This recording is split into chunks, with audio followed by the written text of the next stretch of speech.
Hello and welcome to the Showboys Newscast, bringing you all news and no opinion. I'm Mike. I'm Nick. And I'm Chattel. Thanks for joining us. We got a lot to cover, so let's get right into it. Starting us off, we got a story from a budding new streaming service, Apple TV here. Noomi Rapace and Jonathan Banks are set to star in a new thriller series coming to Apple TV Plus called Constellation. Apple TV is looking to add to its lineup with the psychological thriller series Constellation. The series will star Noomi Rapace from The Girl with the Dragon Tattoo and Jonathan Banks from Breaking Bad. Rapace will play Jo, quote, a woman who returns to Earth after a disaster in space, only to discover that key pieces of her life seem to be missing. The series will be made up of 10 episodes, and like I said, Apple TV seems to be making strides towards streaming relevancy recently, following a somewhat shaky start. I went through probably 2 weeks ago and added a bunch of shows to my list over there on Apple, and I probably have double-digit shows on my list now. There are a lot of series over there that have my interest. Really? This one will probably be added to it. Yeah, the only thing I ever use Apple TV for is to like search if a movie is on another streaming service. Because like if you have all your stuff logged in on iPhone, you can just search it and it will tell you what service it's like if you go to Google and it tells you what service the movie is that you're searching, whatever it's on. That's the only time I ever use it, or to like rent a movie. So I didn't even know. I haven't seen any of their series. There were a couple things that piqued my interest, but they fizzled out pretty quick. Yeah, I would recommend just browsing through. They've got some good stuff on there. Moving on, we got a couple DC articles. The Batman is coming to HBO Max sooner than expected. If you're looking for something to watch, The Batman has arrived. Following the previously announced schedule of a 45-day theater to streaming window, The Batman will become available, has become available earlier today. The film has impressed critics and fans alike while raking in $750 million. Wow, that's a lot with of a money. B. Yeah, that is billion with a B. That's right. Robert Pattinson plays Bruce Wayne, of course, and Paul Dano joins as the Riddler. And Colin Farrell stars as the Penguin, though you might not recognize him. That is indeed Colin Farrell. Dylan Clark, the producer of the Batman, says this is just the beginning. Quote, as the first standalone Batman in 10 years, the hope is we can lay a foundation that you can build stories upon. And I believe they did just that. Go watch it. If you've already seen it, go watch it again. Great movie.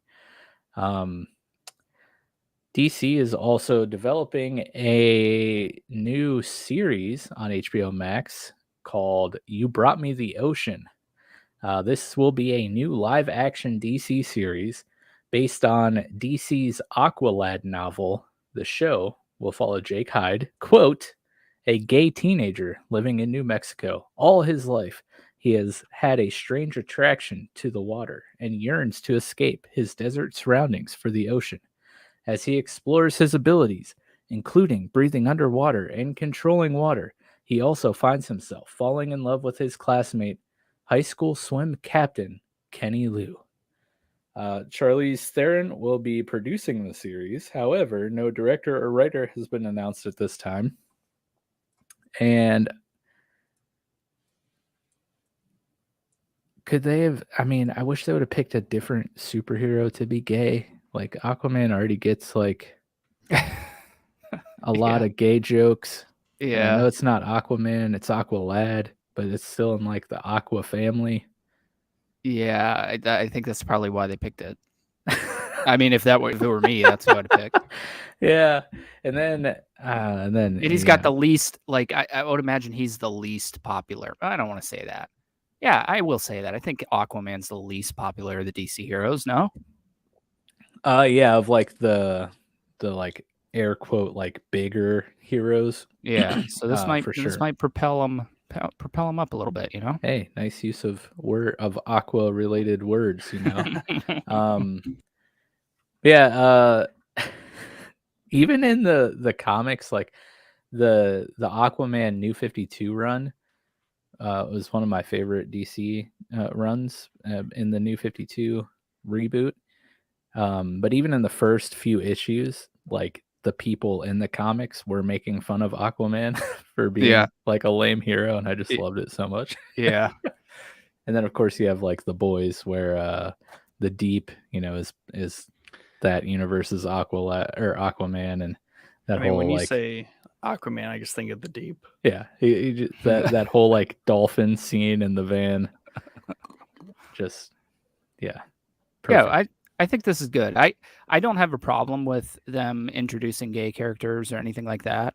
I do have a slight issue with them taking characters with already backgrounds that aren't gay and trying to make them gay. Like if it's like the Miles Morales thing, like that we want a black Spider-Man, right? So let's make a new Spider-Man and make him black. Let's not make Peter Parker black, because that doesn't make any sense, because he's got a back history. Same concept. So I like this. I don't know anything about Aqualad, so that's probably why I like it. Maybe Aqualad fans out there are, right. upset. I just wish, because he's already made fun of enough the Aqua family. Yeah. Like, anyways, moving on. The last DC story here revolves around the one and only Ezra Miller. Now, this is a rumor, of course, but Warner Bros. Execs are apparently worried about Ezra Miller's behavior of late. With the release of The Flash and, of course, Fantastic Beasts: The Secrets of Dumbledore fast approaching, execs held an emergency meeting to discuss the actor's recent outbursts. Talking is hard tonight. I guess that's what happens when you try to do a podcast with a banger of a headache. Anyways, while temper tantrums are one thing, bursting into a couple's hotel room and, quote, threatening to burn them is surely of a different magnitude.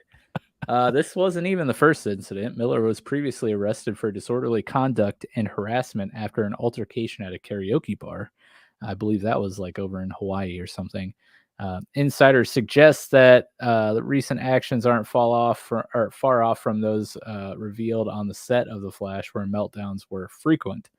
Here's hoping Miller gets some much needed help. Yeah, sounds a little troubled.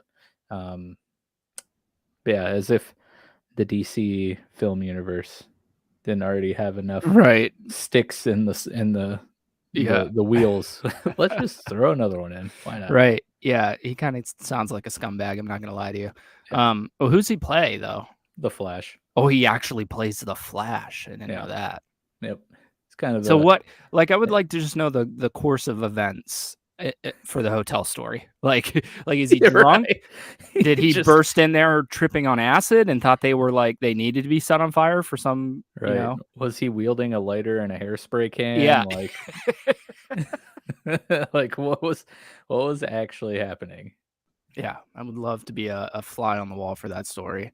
Yeah, I do remember hearing the karaoke thing, and anytime that I hear about somebody or anything to do with karaoke, I always think of that video of Nick Cage singing karaoke, like shit-faced hammered. Have you ever seen it? It's like one of the greatest videos. Amazing. Oh, it's freaking amazing. The bar is completely empty. It's just him in there, and he's just going off singing karaoke. I'll try and find it and send it to you guys. That's amazing. I'll drop it in the Discord because it's well worth the watch for sure. Who doesn't love a little drunk Nick Cage, every now and then. Anyway, we're going to move on to some gaming news here. Sonic the Hedgehog 2 was quick to wrap up the accolades, garnering $71 million in ticket sales over the weekend, thus making it the best opening weekend for any video game movie ever. The record was somewhat surprisingly previously held by Sonic the Hedgehog from 2020 at $58 million. Not only did the cash flow, but so did the good reviews. Overall, Sonic 2 has made $141 million worldwide and beat out the likes of Morbius, The Lost City, and the ambulance, which I really want to see the ambulance. I do actually also want to see the ambulance. It looks right up my alley. I like that. This is cool. I haven't seen the Sonic. My boys want to go see the second one. I haven't seen the first one. I just think it's cool because they put out an original trailer of Sonic the Hedgehog, right? And everybody hated the way Sonic looked in it. Yeah. And most studios would just be like, suck it up. What is what it is at this point. They said, no, we're going to fix it. So I was like, here, everybody that was complaining about that better go see that movie now that they're fixing this, because that's a huge step for a studio to change something because of the base of customers that they're trying to sell the movie to. And they did. So I thought that was cool. And I also think it's cool that, 30 some odd years later, I'm seeing movies made out of video games I played when I was a kid. Yeah, for sure. So anyway, we're going to move on to some Kingdom Hearts news. Kingdom Hearts 4 is on the way. The end. The end. Pretty Sorry, much. I forgot that was right. I got mixed up with my times there. We don't know when or on what platforms, but Square Enix announced the fourth entry during the 20th anniversary event. Check out the official announcement trailer for your first look at the upcoming title. It's pretty short. I think that I'm trying to remember. I think they're doing like a bundle of all the games together, and at the end of that trailer was the kind of teaser for the fourth game. I've never played these games. Have you? No. Any of you guys? Yeah. No way. It always seems interesting, but not at my current age. Like maybe when I was a kid, this would have been awesome. But yeah, I did hear rumors that Star Wars might be in the new one because that's a Disney property now. So. Yep. Was actually probably quite a few Disney properties added since the last one. Yeah, definitely. I'm trying to think if Marvel was added. I think when Marvel was the might last have been. That's a great question. 2015, maybe. Oh, really? Could have swore it's been longer than that. No, Marvel was definitely in there. It was a really long time between Kingdom Hearts 2 and 3. So that's probably what you're thinking of. But I think, let me look it up real quick. That was 2015. It might even be earlier, to be honest with you. 2019 was 2019. Oh, geez, yeah, even quicker. Man, I must be thinking of like. So Star Wars was even in there at that point, right? It came out in 2005. That's when I remember being advertised all the time when I was a kid. Yeah, there was that massive 15, 14-year gap between the games. Yeah. So. Anyway, we'll move on to some Callisto Protocol news here. A successor, at least in spirit, to Dead Space is on the way. Callisto Protocol is shaping up to be an awesome survival horror game. It was previously announced in 2020, but since its announcement, there hasn't been much in the way of updates until the reveal trailer dropping recently. The trailer shows that the story will be set on Jupiter. It'll be in third person, and it will be a narrative-focused game. Beyond that, it'll also be gruesome and terrifying. Sounds awesome. I also heard, I can't remember if it was this game. I think it is. I heard this takes place in the PUBG universe, which seems like an odd thing. That's interesting. Odd detail to note. Very odd detail. I don't know if it was a rumor or if they confirmed it, but I didn't even know PUBG had a universe. I didn't either, but apparently, yeah, it does. Interesting. The setting is Jupiter, a gas planet. Yeah, that is. I assume. Also, yeah. And then every time I hear Callisto, I just think of Pirates of the Caribbean. Yeah. yeah, it does. It is set in the same narrative universe as PUBG Battlegrounds, though set several centuries in its future. So, yeah, I don't know where that comes from. Battle royales on Jupiter. Yeah, right. Yeah, I don't know where that comes from because it's not made by the studio that made PUBG, and I don't even think it is by the publisher that published it, but just they were probably like, here, this game looks awesome, just throw it in the PUBG universe so we can put them together. There you go. This might be one of my between this or the next article. Might be my favorite gaming news this newscast. But yeah, and somewhat of a surprise, Max Payne and Max Payne 2 have been announced by Rockstar Games. The first two Max Payne games are being remade for the current generation hardware and will use the Northlight game engine. That would be the same one that they used to make Control and Alan Wake 2, which we've all played Control. That was pretty fantastic. Rockstar had the following to say about teaming back up with Remedy to work on Max Payne. Quote, "We were thrilled when our longtime friends at Remedy approached us about remaking the original Max Payne games. We are massive fans of the work the Remedy team has created over the years, and we can't wait to play these new versions." And I will second that. I can't wait to play these new versions either. I loved the Max Payne games. They were so fun. I want to say they were one of the first games to like pioneer the bullet time.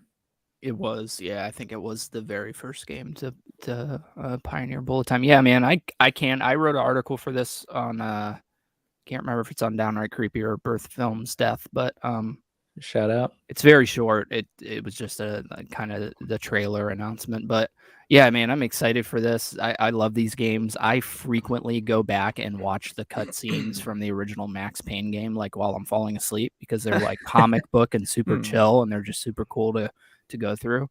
And it wasn't super cool. The Mark Wahlberg movie. Yeah, right. I found myself oddly enjoying that movie when it came out, though. I haven't seen it since it came out, but I did watch it several times when it came out. I don't know why. Mike's just a hater. Yeah, he hates everything. Yep, that's me. But yeah, throwing Max Payne, those two Max Payne games in a single bundle under the Northlight game engine that made Control. Yeah, I'm all for it, dude. It sounds amazing. Yeah, bro. Excited. Very. So let's move on to some Naughty Dog news here. If the leak is accurate, Naughty Dog has some new games in the works. The premier Sony first-party studio, Naughty Dog, last released a game 2 years ago in The Last of Us 2. Fans have been patiently waiting for their next release, and their patience appears to be paid off.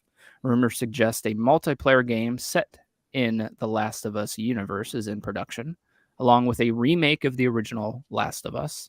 Per the leak, The Last of Us multiplayer game will be Battle Royale style, and a separate title with a fantasy setting is also being worked on.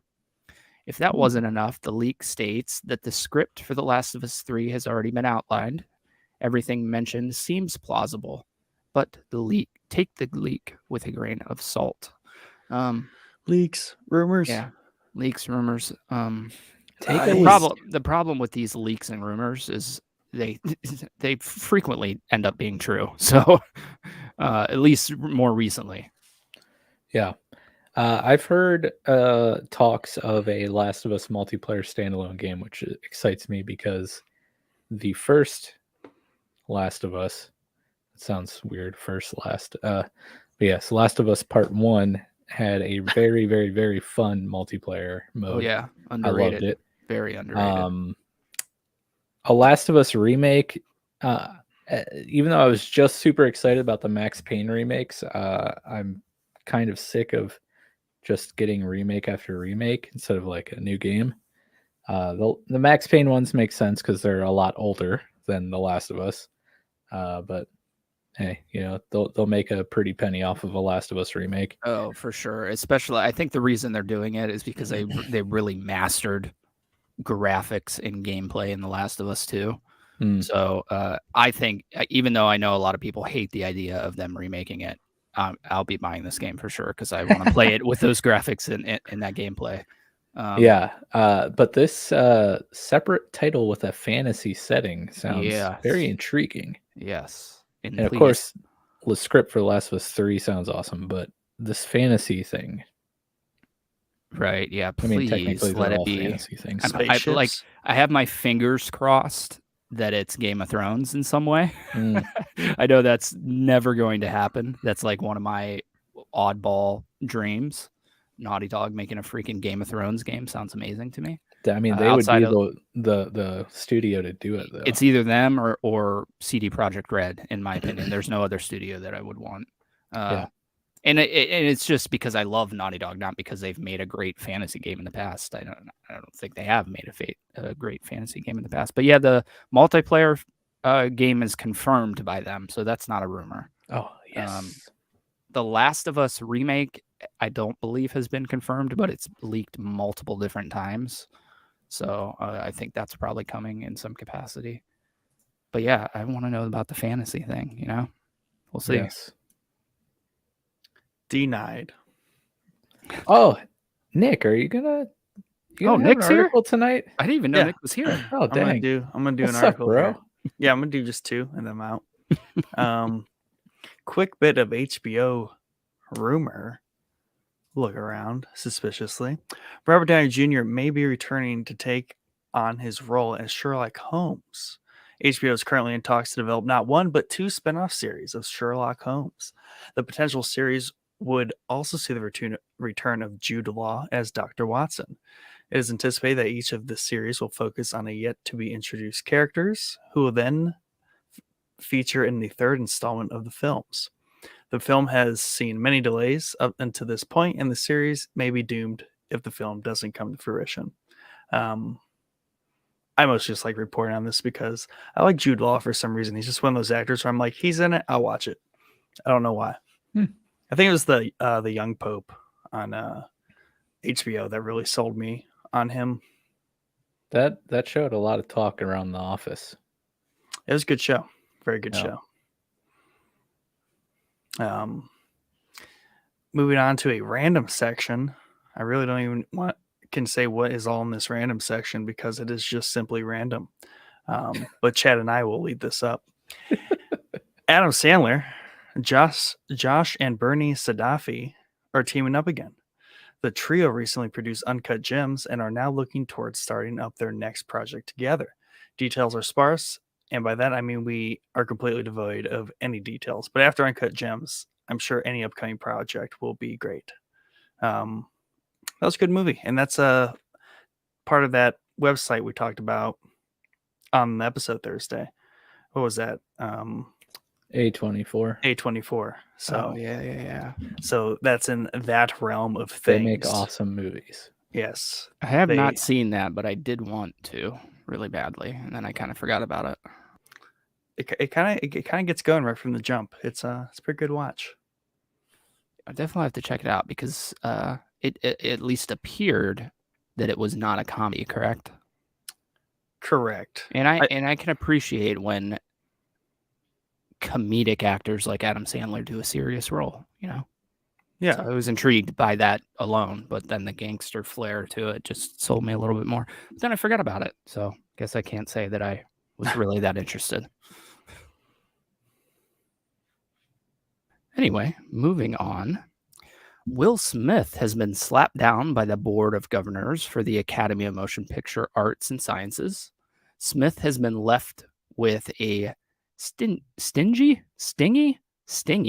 10-year ban following his battery of Chris Rock at the coveted award ceremony. Battery. Smith recently, I mean, it's true, really. Yeah. Smith recently resigned from the Academy and agreed to accept and respect his punishment. The consequence is equivalent to a slap on the wrist, as he's not only keeping his most recent award, but he's also eligible to be nominated and win future Oscars during his ban. The biggest consequence he's likely to face is the shuttering of upcoming projects and the PR nightmare he's currently facing. And that's why I put this article in here, because I think we reported on that they were working on I Am Legend 2. Mm-hmm. And then this asshole has to go ruin it. Like, I've been waiting for that movie for years, bro. And you just had to slap somebody and ruin it. Thank you. It's like such my luck. You know what I mean? It was like 2 weeks after they announced it, too. Oh, yeah. It's what happened when you entangle with an enchantress. Yeah. Yeah. This caused quite the stir in the world, this little slap. Yeah. my entire Facebook page was covered with it the next day. Everybody at work was talking about it. I was like, dude, it was just like everybody thought it was fake, like staged, right? Like, dude, if you watch the unedited version, it's not fake, I assure you. But it sucks that they're gonna shutter all his movies now.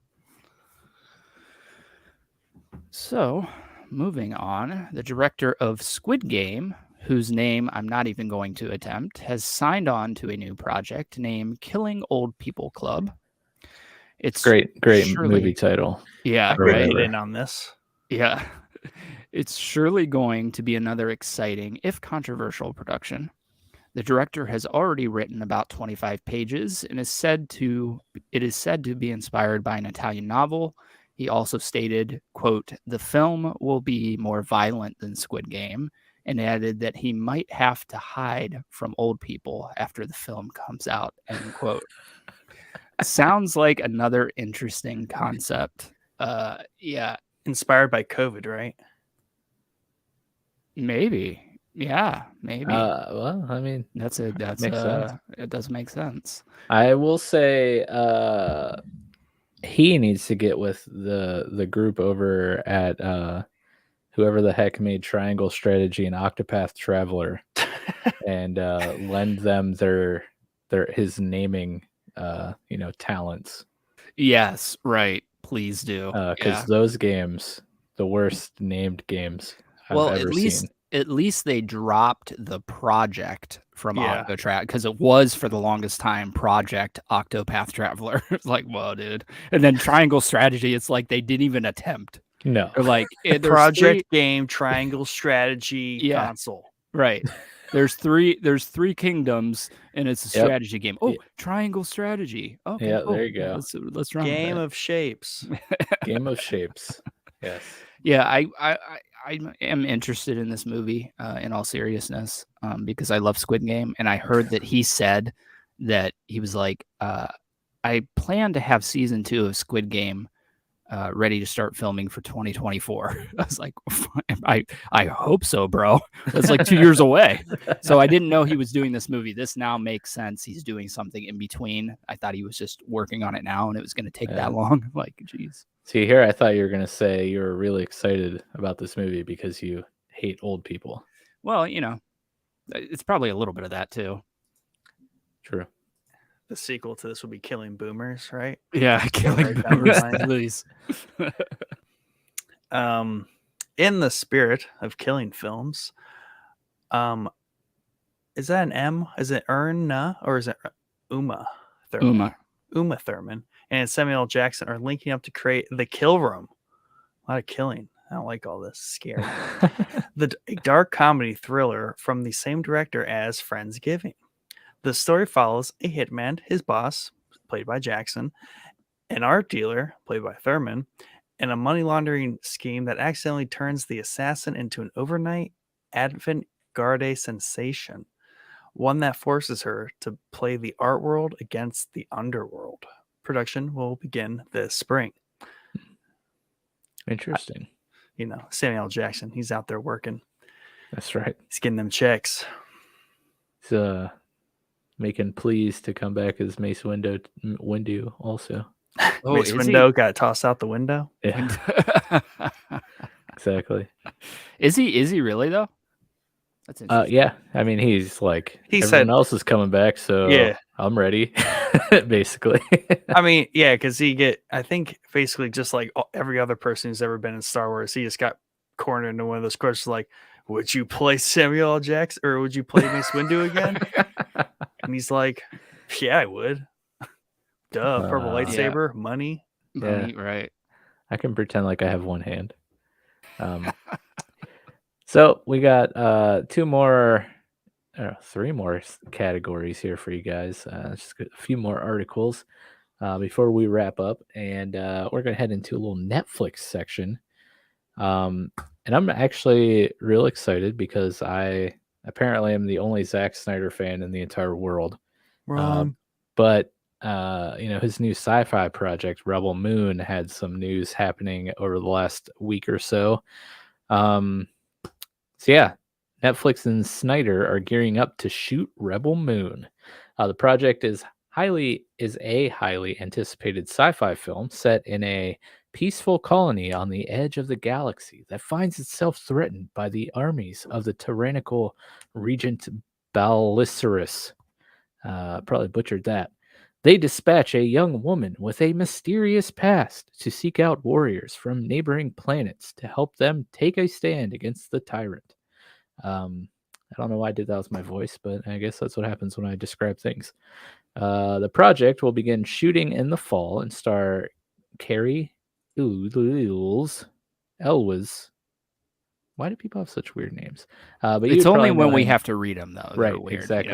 You know? But you would know him from The Princess Bride and also the character who gets out of the room in the original Saw movie. Also played Robin Hood in Robin Hood Men in Tights. Got it. Corey Stoll from Ant-Man and Alfonso Herrera from Ozark.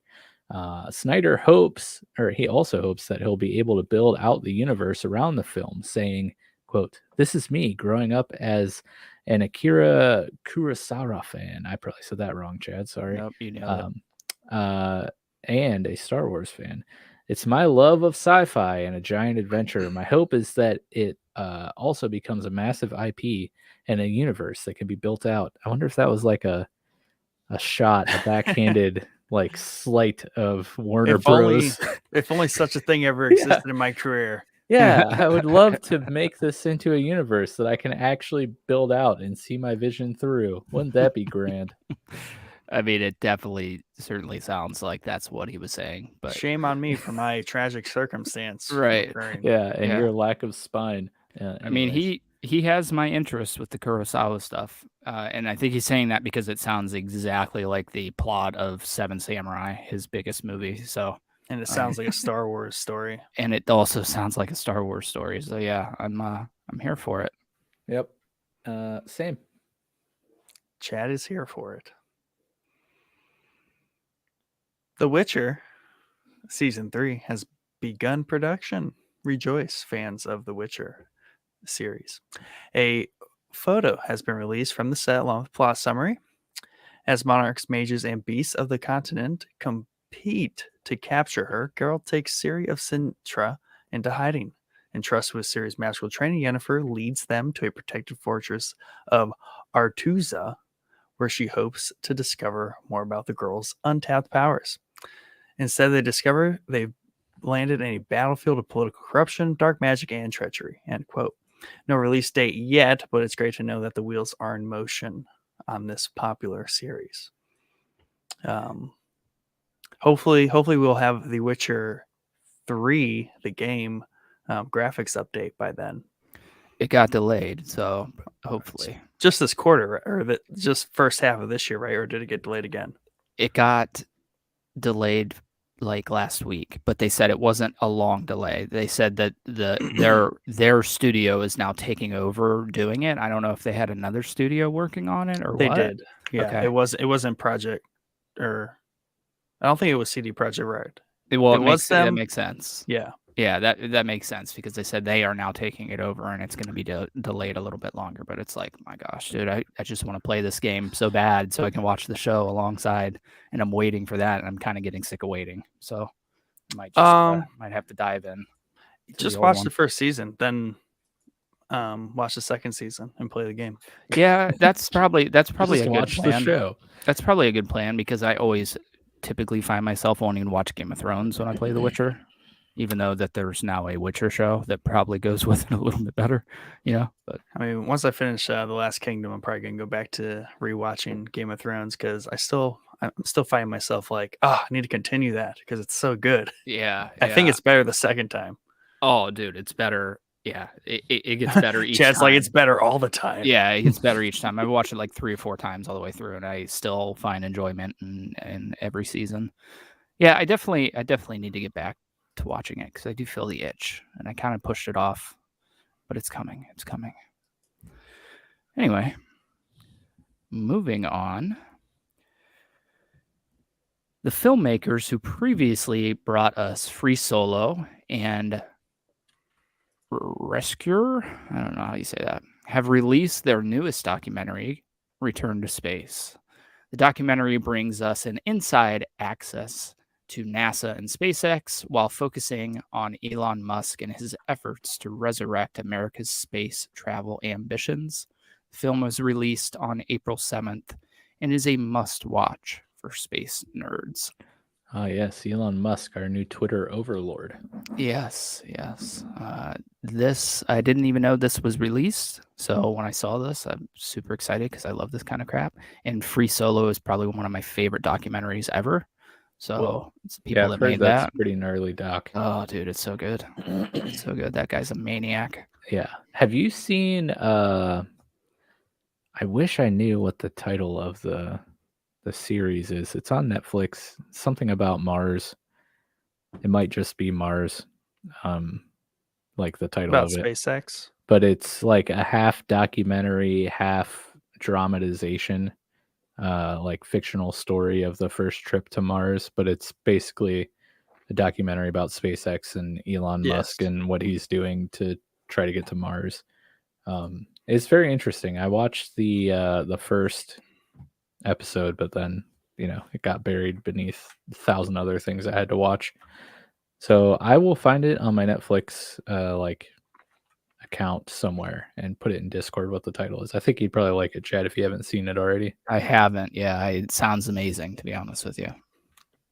Yeah, from your description, just like moments ago, I figured that was something you've already seen. Yeah, no. Well, I'm going to carry us out with the last two articles.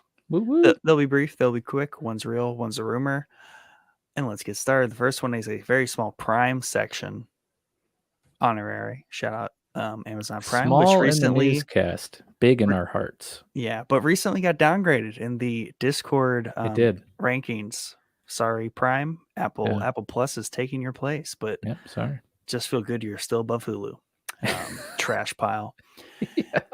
Mr. and Mrs. Smith has been rebooted and is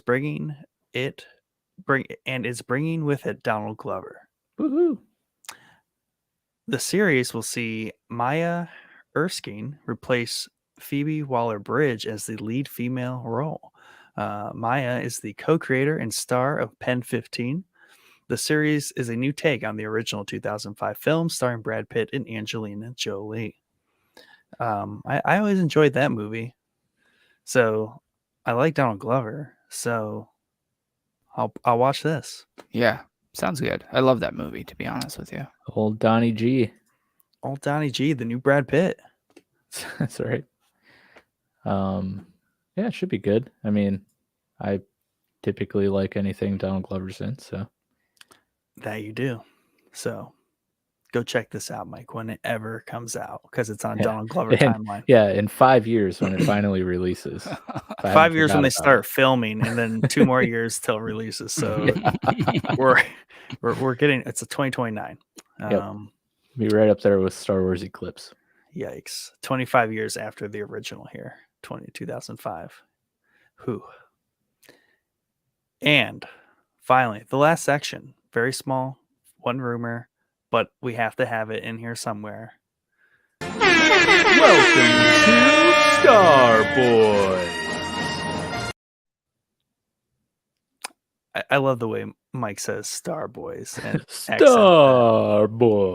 Like you really distance yourself from your actual voice and persona. You really need to lean into that as like a talent. No. My favorite part is under the air horns. You can hear me yelling "near near" or something really? like that. Yeah. Here. Listen real closely. Welcome to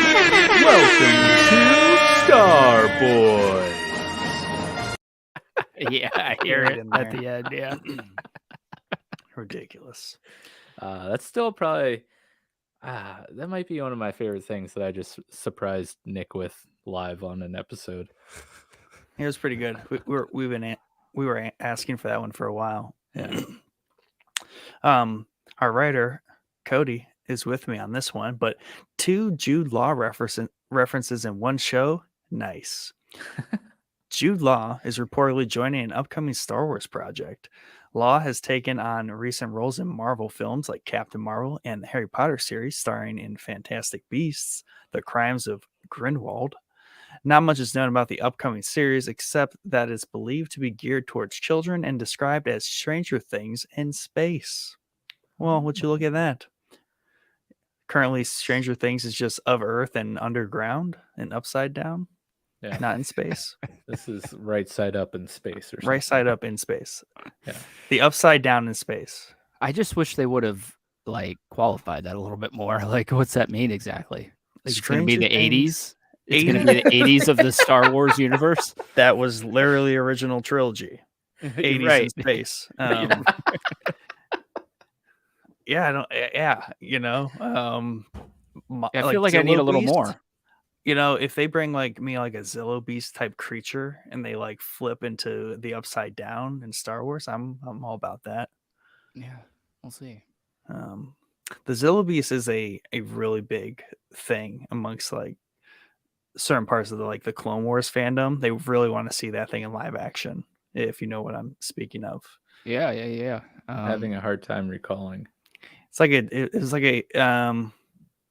was basically the Lost World, but in Star Wars, basically where they brought a T-Rex back to Coruscant and they just like rampaged the city. Oh yeah. And Palpatine had to like fight it, I think. Yeah, I remember that now. It was kind of bizarre at the time, but like it starts off with Mace Windu. It's a nice little like 3-part arc, I think. But it's pretty good. Gotta love the Star Wars monsters when they really kind of bring out the big guns there. Right. But that concludes all our articles this evening. Once again, thank you for joining us. We hope you found this both entertaining and informative. Please remember to like, share, and subscribe everywhere you consume our content. Find all the places we publish content on our link tree. Link tr.ee/showboyspodcast. Be sure to join our Discord server and become a member of the Showboys community to hang out with the Showboys staff and other listeners, as well as get some cool perks such as being able to see all the articles we had to choose from for this episode of the Newscast, but weren't able to squeeze in the episode. All article links covered in the episode will also be available in Discord. If you have anything you would like us to cover in more detail or include in a future episode, please comment where available. Email us at showboyspodcast@gmail.com or join us in the Showboys Discord for all the community action. Shout out. Thanks a lot, guys, for hanging out and listening. Hope to see you Thursday. Till then, have a great night. Later.